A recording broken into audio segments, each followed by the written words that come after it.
call the meeting to order. We'll start with the pledge.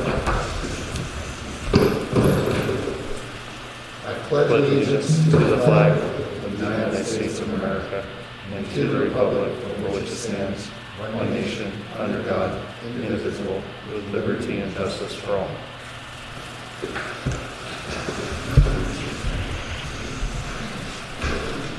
Lucille, will you do the roll call? Yes. Please. Commissioner Say?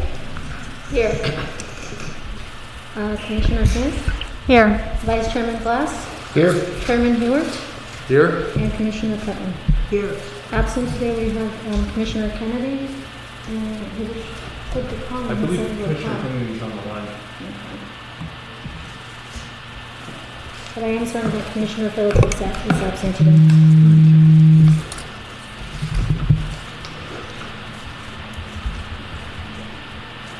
Hello? Waiting for Bob.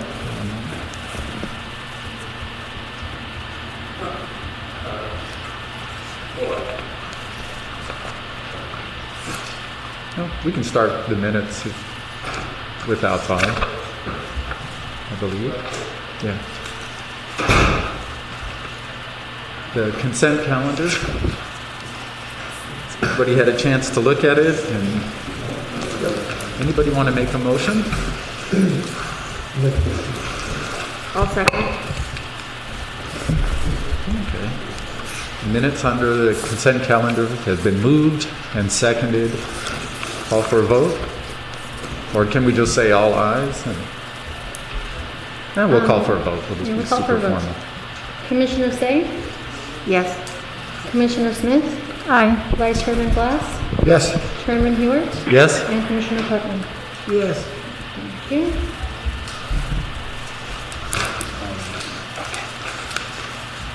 And that included the resolutions.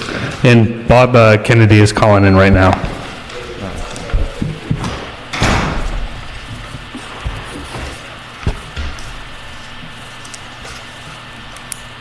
So Bob's here?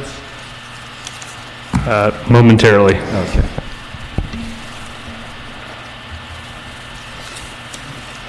Okay, and the first public hearing, is that the one you live, or, Is that, yeah. yeah, Play Azul? Yeah. Okay. So Bart is going to leave due to financial interest? So just for the record, Vice Chairman Glass is abstaining from this item due to a financial conflict of interest. Thank you. Item number 1 of the public hearing. This is a request of approval for a conditional use permit and coastal development permit to allow the renting or leasing of a room or rooms with or without table boards in a dwelling unit for periods of fewer than 30 consecutive day duration. Oh. Hello? Oh. Is that better? Okay, sorry about that. Alrighty, again, this... Rocio, Yes? this is Isaac. I can hear you much better. Thank you for that. I just want to make sure if the commissioners can speak into their mic, that would be helpful. And additionally, I want to make sure, I heard that we had minutes approval. Was there a motion approved for the approval of the resolutions as well? That was included. It was in consent Okay. calendar and there was a voting for Great. both. Great. Thank you very much. Sorry You're to welcome. interrupt. Please. Oh, please no worries, proceed. thank you. This is item number 1, public hearing number 1. This is a request of approval for a conditional use permit and coastal development permit to allow the renting or leasing of a room or rooms with or without table boards in a dwelling unit for periods of fewer than 30 consecutive days duration.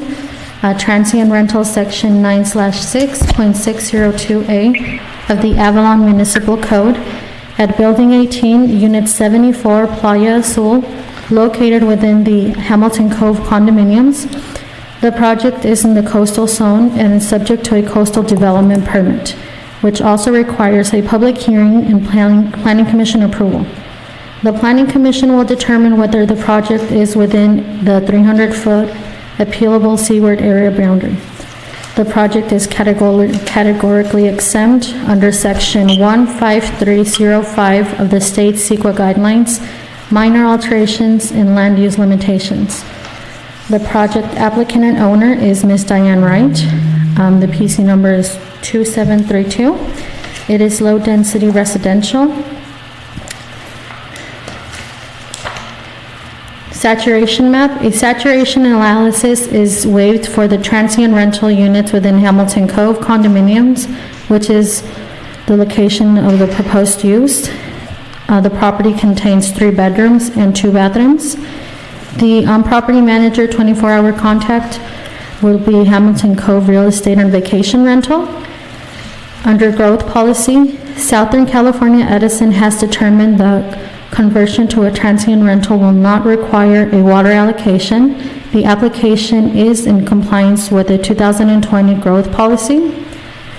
The proposed project is categorically exempt under Section 15305 of the state CEQA guidelines, minor alterations in land use limitation, conditional use permit for transient rental, which do not result in change in land use or density. Under coastal development permit, in December 2016, the city received an opinion letter from the California Coastal Commission noting their position that conversion to a transient rental use constitutes a change in intensity in use and should be authorized pursuant to a coastal development permit. Based on the opinion, application for transient rental use must include a coastal development permit. Under Avalon Municipal Code 9/8.103H, the Planning Commission must determine whether the property is within the 300-foot appealable area boundary. Based on the appealable area map included below, it is staff recommendation that the Planning Commission make the finding that the project is within the 300-foot appealable zone. An appeal of the Planning Commission's coastal development permit action may be filed with the City Council within 15 days after mailed notice of the action to applicant.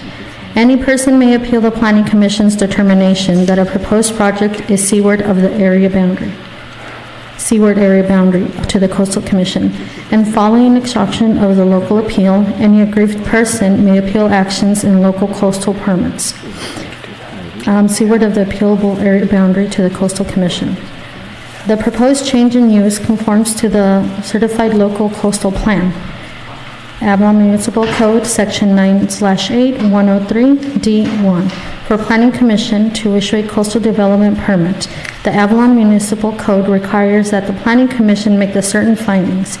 These findings and corresponding explanations of the Planning Commission of the project's compliance are as follows. The Coastal Commission opinion letter noted that vacation rental in the coastal zone is seen as providing access to coastal areas and complies with the intent of the California Coastal Act. The use is allowed in any zone with a conditional use permit and is supported with appropriate restrictions by the Coastal Commission and LCP. The change in use complies with the affordable housing. The change in use is not considered growth, and it is not subject to the growth ordinance, and SCE has determined that the change in use does not require an additional water allocation.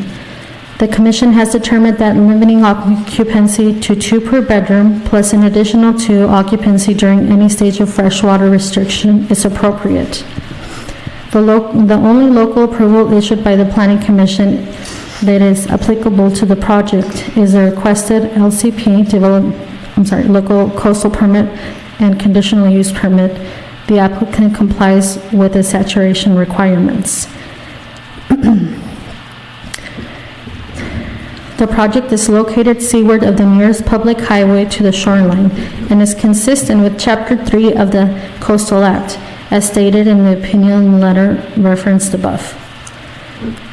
Under conditional use permit. In order to approve the requested CUP, the Planning Commission must make 5 specific findings as required by Section 9/8.04 of the AMC. These findings and corresponding explanations of the project's compliance with these findings are as follows. The subject property is designed low-density residential in the Avalon General Plan. The property is currently developed with residential use consistent with general plan. The requested conditional use permit will allow for transient rental of the property without any change to the existing land. The subject property and all surrounding properties are developed with single-family attached condominium units as part of the Hamilton Cove development.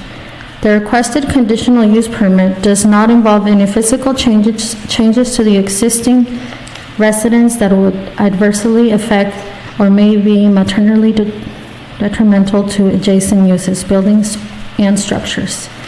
The requested conditional use permit does not involve any changes to the existing improvements on the subject property.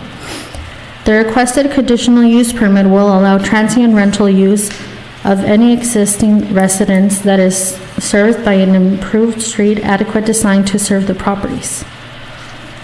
The subject property is zoned low-density residential, and the proposed transient rental use is a conditionally permitted use in the zone. In addition to these findings, which apply to all CUPs, Section 9/8.404D of the AMC requires the Planning Commission to consider 6 possible additional factors prior to taking action on the applications for CUPs for transient rental housing. The applicable factors and corresponding explanations on how they relate to the requested transient rentals CUPs are as followed. The transient rental housing impact statement submitted by the applicant indicates that this property has been used as a vacation home by the owner. There have been no objections to the approval of the CUPs for transient rental use at other properties located within Hamilton Cove. CUPs have been approved for over 65% of the units within Hamilton Cove. No objections to the requested CUPs have been made by the owner or occupants of any other neighboring properties. The proposed use is located within Hamilton Cove, which consists of 185 units. The transient rental housing impact statement submitted by the applicant indicates that the property has been used as a vacation home by the owner. The Hamilton Cove Homeowners Association generally allows rental uses as evidenced by the factor that over 65% of the units within development have been granted CUPs for transient rental use. A saturation analysis is not relevant for transient rental units within Hamilton Cove, which is the location of the proposed use due to the permissibly of that use. Under the rules of Hamilton Cove Association, the unit contains 3 bedrooms. The bedrooms are of adequate size to accommodate the 2 persons per bedroom allowed by the standard conditions of approval that apply to all transient rentals. The standard condition will in fact allow 2 additional persons for a total permitted occupancy of 8 persons.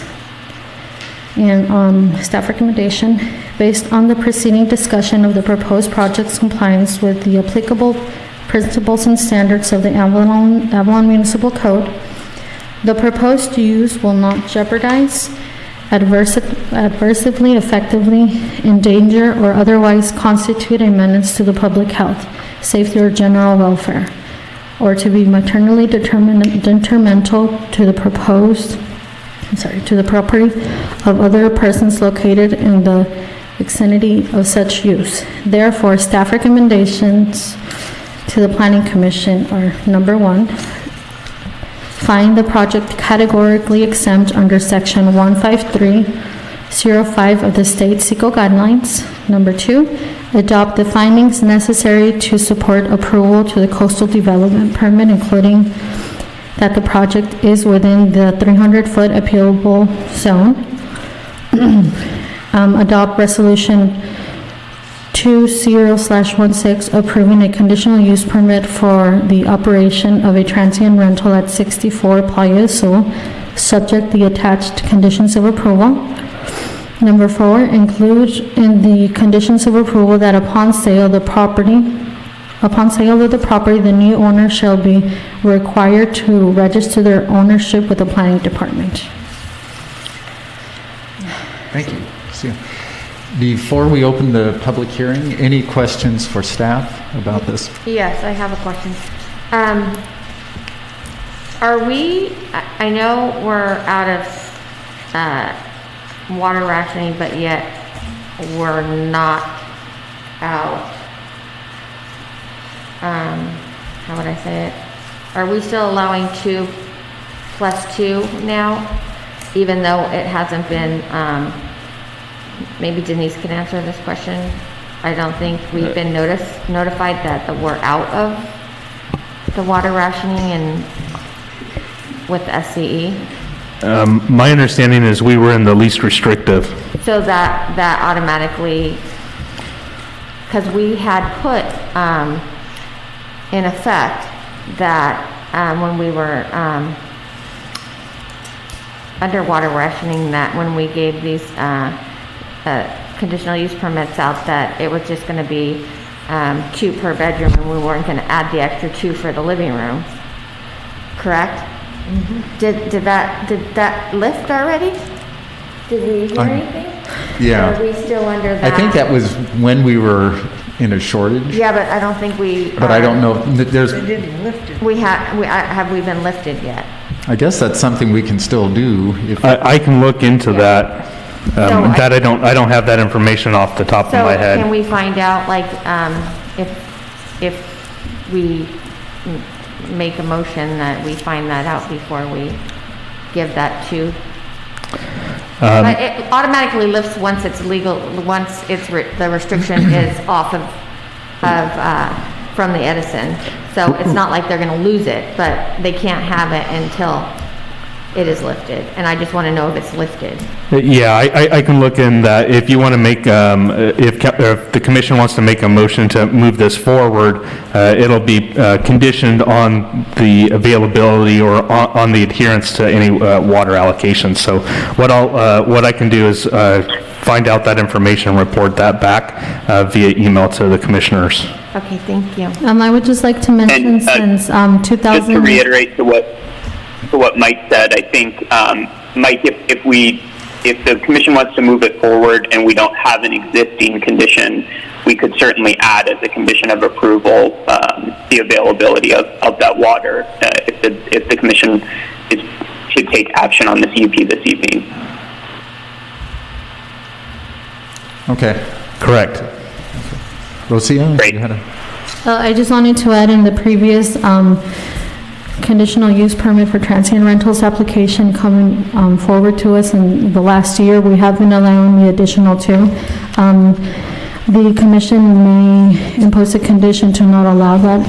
That would be something you would be voting on. Okay. I don't have a problem allowing it, because it'll let everybody that we have approved in the past without the +2, if the lift is in effect, then they get to add the 2 no matter what, that they don't have to come back to us.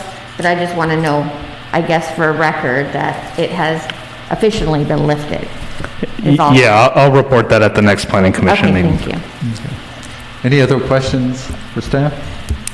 Okay, we'll open the public hearing. Open the public hearing. Anybody wishing to testify for or against or have comment on this application? Seeing none, close the hearing. Anybody want to make a motion? And if it gets a second, we can have a discussion before we vote. Any motion? I make a motion. And that'd be a motion to recommend staff Recommend approval? staff approval of the CUP for 74 Playa Azul. Okay.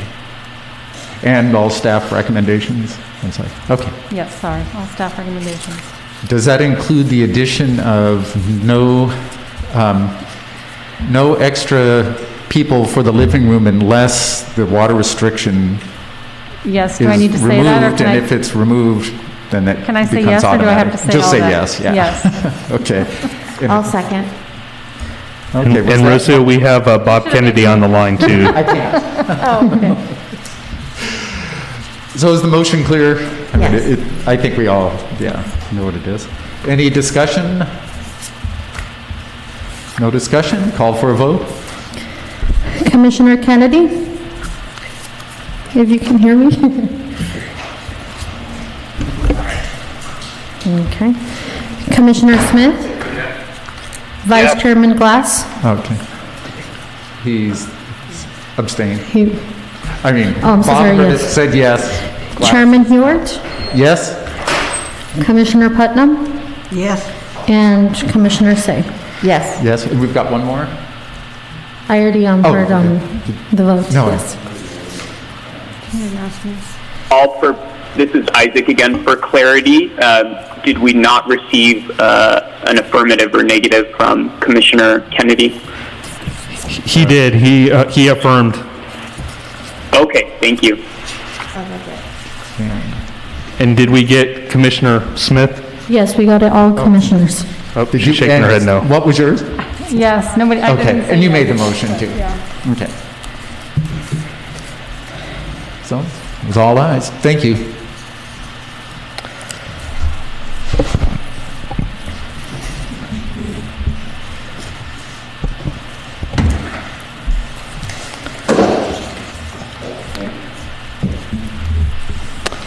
So good evening, members of the Planning Commission. The next item before you, item number 2, is for a site plan and coastal development permit at 360 Eucalyptus Avenue. The project is in the coastal zone and is subject to a coastal development permit, which requires a public hearing and Planning Commission approval. The owner of the property is Corey Hoyt.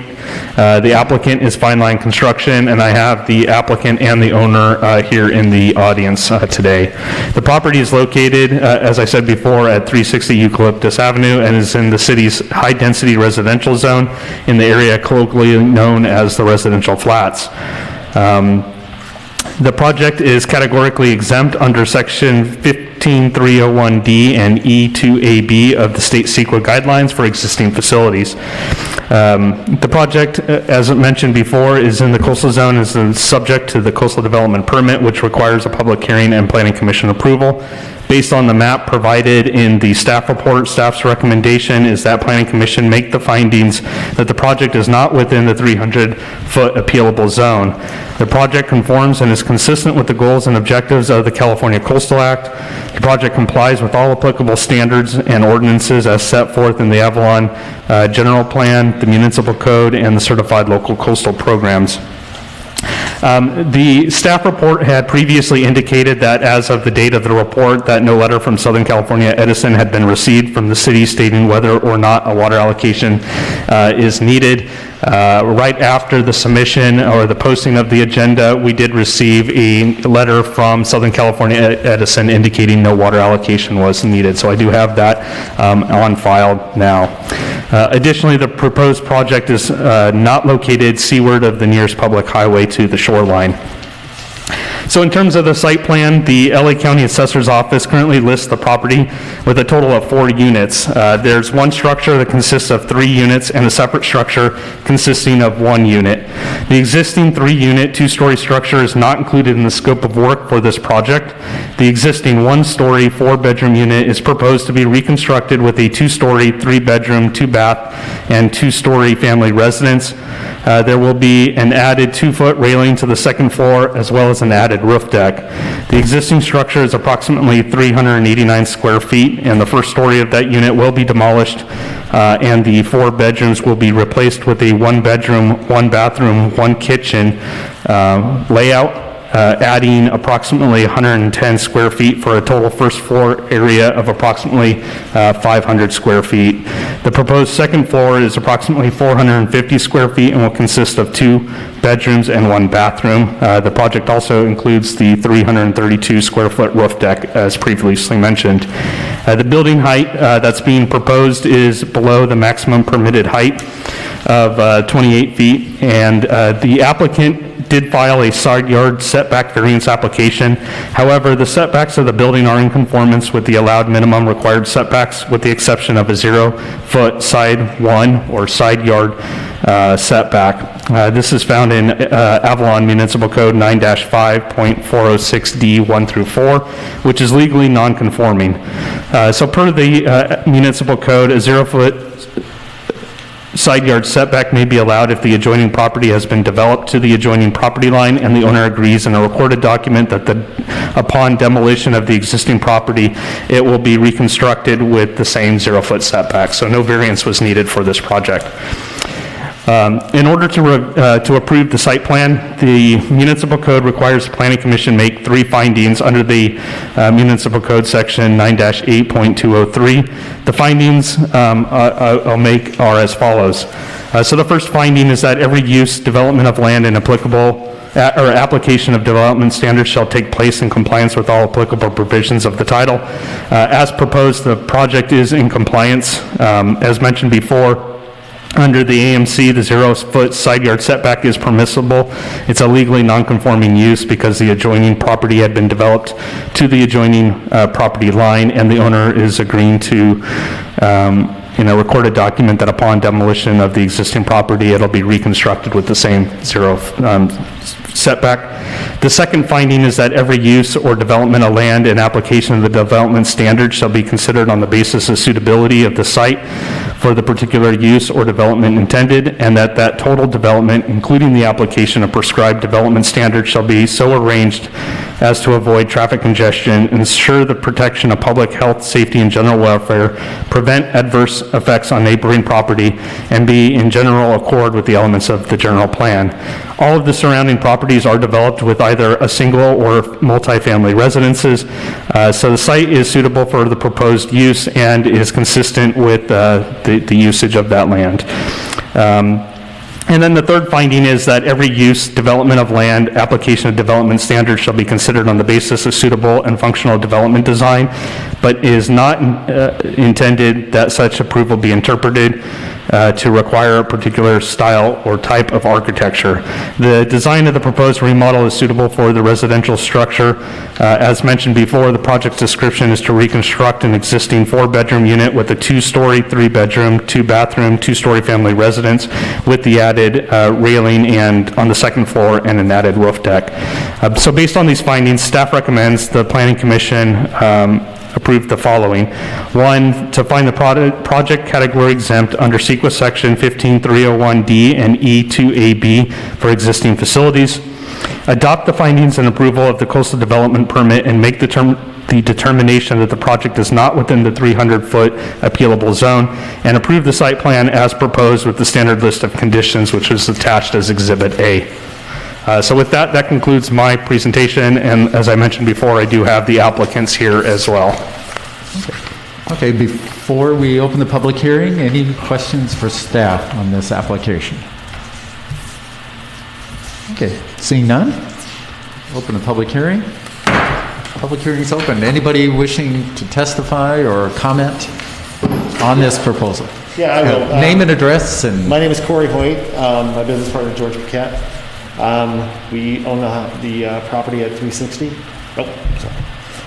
We own the property over at 360 Eucalyptus. What we're looking to do, as probably everybody's seen what we've done so far with the property, we're looking to fix up the rest of what's left. This part of the property, the bottom floor, is what we're really trying to do is get in the community where there's not a lot of ADA for wheelchair access. My uncle, who came out before and helped build the house when we were doing all the work with Pete before, he stayed in that property. We want to be able to do the same thing, to be able to do that first floor ADA accessible for wheelchair access for specifically him, but as we rent the property out, we want to be able to use that for the community as well. And then ultimately, it's just rebuild it and make it livable and utilize the property that's there. Thank you. Anybody else? Pete Edwards, 117 Utaloo. I mean, this is really nothing other than taking something that's tired away and replacing it with something that's new and more functional, and it's really not any more complicated than that. Thank you. Thank you. Okay, I'm going to close the public hearing. Seeing no one else? 1, 2, 3. No, sir. Close the hearing. Do we want to start with comments first, or wait, go for a, let's get a motion in a second, and then we can discuss the motion and second. I'll make a motion. And to approve with staff recommendations and conditions? Okay, is there a second? I second. Okay, second. Okay, open up for discussion. It's got moved and seconded to approve as submitted with the conditions, standard conditions. Any comments? I drove by there, and I think it would be a wonderful upgrade, and safety reasons, I think, fire and all that. Those little buildings are pretty tired. And so I think, it looks great, and it would be good for the community. It's a nice upgrade. Anybody else? I agree with him. I look at it, and what's there is very old and very. Yeah. Probably do everyone a favor and maybe make it look nicer. And I think the rest of the building looks great. I think what you guys have done is great. That's we drive by that corner all the time. It looks much nicer than what it used to look. Okay. Or had looked for a long time. Okay. So, no more discussion. Call for a vote. Commissioner Kennedy? Oh, Wait sorry. one moment. Okay, go I Bob. don't have a last time. Did you hear him? He said he's good. Okay, that was a yes. Commissioner Smith? Yes. Vice Chairman Glass? Yes. Chairman Hewart? Yes. Commissioner Putnam? Yes. And Commissioner Say? Yes. Already I have all ayes and one absent. Thank you very much. Thank you. Okay. The next one. Yeah, so, Well, before we start, I think two of us have to get up and leave because we're within 500 feet. Yes, our Chairman Hewart and Commissioner Smith will be abstaining on this item due to a property conflict of interest. You're welcome.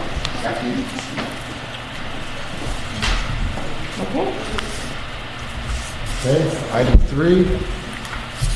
Now let us know what we're doing here, Michael. sure. So good evening again. The item number 3 before you tonight is an application for a site plan and coastal development permit. The project is in the coastal development, in the coastal zone and is subject to a coastal development permit, which requires a public hearing and planning commission approval. The project is categorically exempt under section 15301 of the state CEQA guidelines for existing facilities. The owner of the project is Daniel DeVoe. The applicant is McInnes Tile and Marble, Inc. I do have the applicant here in the audience as well. The location is at 315 Camino del Monte, and the zone is that the project is located in is low density residential. As previously mentioned, the project is in the coastal zone and subject to a coastal development permit, which requires a public hearing and planning commission approval. Based on the map provided in the staff report, staff's recommendation is that planning commission make the finding that the project is not within the 300-foot appealable zone, that the project conforms and is consistent with the goals and objectives of the California Coastal Act. The project complies with all applicable standards and ordinances as set forth in the Avalon General Plan, the Municipal Code, and the Certified Local Coastal Program, and that the project is not located seaward of any nearest public highway to the shoreline. A letter was received by the city from Southern California Edison indicating no freshwater allocation is needed. So in terms of the site plan, the property currently exists as a 2-unit, 3-story structure. An existing 1-bedroom, 1-bathroom unit located on the lower level of the structure is not included in the scope of work for this project. The project consists of remodeling the existing 2-story, 5-bedroom, which includes a den that's legally classified as a bedroom, 3.5-bath unit, adding a new mid-level deck extension, a new top-level deck extension. The mid-level will relocate one of the bedrooms to the upper level, turning the bedroom into a living room. Use the existing den as its intended use as a bedroom, relocating one of the 2 bathrooms on the same level adding a kitchen and eliminating the stairs connecting the mid-level to the upper level and extending out the deck of that mid-level approximately 116 square feet. The upper level proposes to add 1 bedroom and 1 full bathroom where the utility room is currently located, and extending out the existing deck approximately 228 square feet. The entire structure, including the lower unit, will have fire sprinklers installed. In order to approve the site plan, the municipal code requires the planning commission make 3 findings under the municipal code, section 9-8.203. The findings and corresponding explanations are as follows. The first finding is that every use, development of land, and application of development standards shall take place in compliance with all applicable provisions of the title. As mentioned, the project as proposed is an allowed use in the low density residential zone and complies with all development standards. The second finding is that every use, development of land, and application of the development standards shall be considered on the basis of suitability of the site for the particular use or development intended, and the total development, including the application of prescribed development standards, shall be so arranged as to avoid traffic congestion, ensure the protection of public safety, health, and general welfare, prevent adverse effects on neighboring property, and be in accordance with the elements of the general plan. All the surrounding properties are developed with single or multifamily residences, therefore the site is suitable for the proposed use, and it is consistent with the zone as set forth in the general plan. The third finding is that every use, development, land, application of development standards shall be considered on the basis of suitable and functional development design, but is not intended that such approval be interpreted to require a particular style or type of architecture. The design of the proposed remodel is suitable for the residential structure as proposed. So based on this and based on the findings, staff recommends that the Planning Commission approve 3 items. 1, find the project categorically exempt under CEQA section 15301D and E2AB for existing facilities. Adopt the findings and approval of the coastal development permit and make the determination that the project is not within the 300-foot appealable zone, and approve the site plan as proposed with the standard list of conditions as attached in the staff report under Exhibit A. So with that, that concludes my report. I'm available for any questions, and as I mentioned before, I also have the applicant here in the audience. Before we go on, do we have anyone that has any questions of staff before we open the public hearing? I just found it. Engineering. Yeah. Okay, so. Any questions?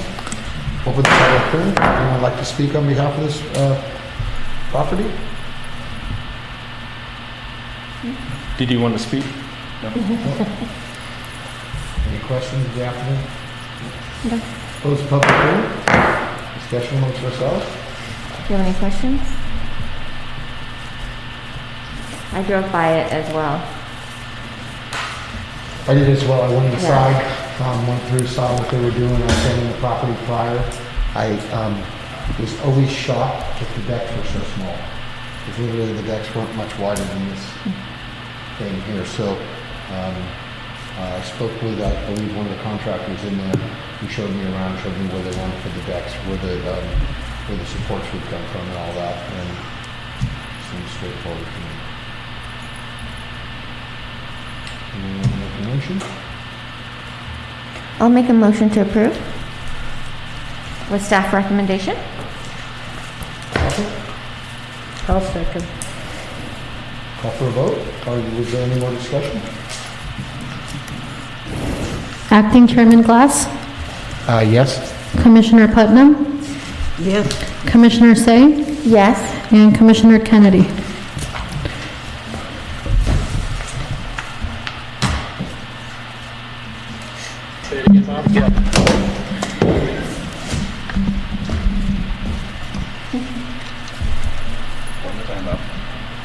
Yes. Thank you for that. We have 4 ayes. Abstaining, we have Chairman Heward and Commissioner Smith, and absent for this item, we have Commissioner Phillips. Thank you. Thank you. The others?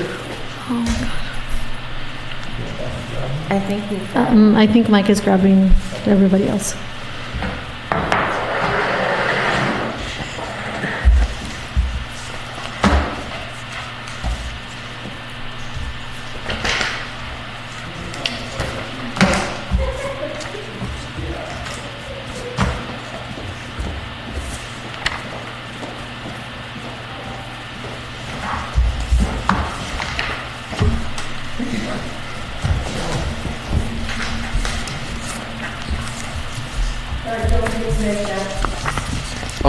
clarification.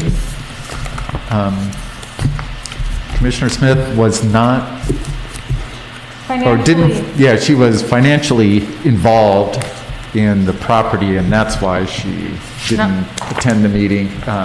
It wasn't 500 feet like myself. Oh. She wasn't too close to it. She wasn't close to it physically, just financially. Okay. And let's see, what are we, so we're done with that? Okay. Planning Director reports? I don't have too much to report. I will be bringing back clarification on where we're at in terms of any water rationing or restrictions, so I'll bring that back to the Planning Commission at the next meeting. That next meeting will be at its regularly scheduled meeting on December 16th, and then I believe I had mentioned to the Commission once before at a earlier meeting that staff is moving forward with some small tweaks and adjustments to the visual how things are formatted in the agenda packets, and we're hoping to have that rolled out by January. So be on the lookout for some small iterative changes. That'll be looking a little bit more consistent to that of the City Council agenda and staff reports. And then we will be incorporating a little bit more of those PowerPoints. So I just wanted to let the commissioners know. And then the last thing, if anybody has not filled out the community survey for the Avalon Sea Level Rise and Climate Change Adaptation Plan, we are still, that survey is still open. It's open until November 30th. That survey can be found by going to avalonslr.com, and you can scroll down. There should be a button pretty close to the top that says take our survey or something to that effect. And if you click on it, it's a very brief survey. It takes about 5 to 7 minutes, but we would greatly appreciate all input. All of those community feedback will be extremely important in helping to determine strategies to address and reduce the impacts of future climate change issues within our city. So that's all I have. Thank you. Isaac? Actually, I have one Thank question. you, Mike. Yep. I'm sorry. I would just add, Let Mike go first. I'm sorry. Go ahead. Sorry. I was just going to add to what Mike said.